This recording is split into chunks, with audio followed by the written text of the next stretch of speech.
Life as one of just 5 British war correspondents based at British Army General Headquarters in France presented its own problems. It appeared that GHQ was nervous of us. They suggested that our private letters should be tested for writing in invisible ink between the lines.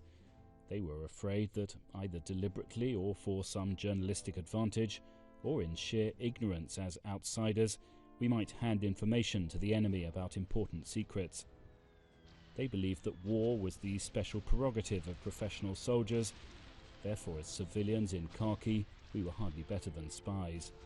It seemed that GHQ were drawing up rules for war correspondence and censorship, altering rules made the day before, formulating new rules for tomorrow, establishing precedents, writing minutes, initialing reports with "passed to you" or "I agree" written on the margin.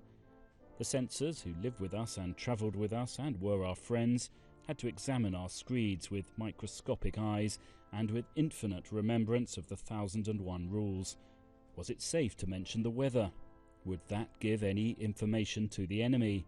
Was it permissible to describe the smell of chloride of lime in the trenches, or would that discourage recruiting? One of the censors, working late at night with lines of worry on his forehead, turned to me with a queer laugh one night in the early days. "They want us to waste your time," said the officer. Those were the very words used by the Chief of Intelligence: waste their time. The limitations of censorship were of course irritating. We could not give the figures of our losses, the immense sum of our casualties, as on the first day of the Somme battle. That was inevitable, because that was what the enemy would have liked to know. But the worst handicap we had was the prohibition of naming individual units who'd done the fighting.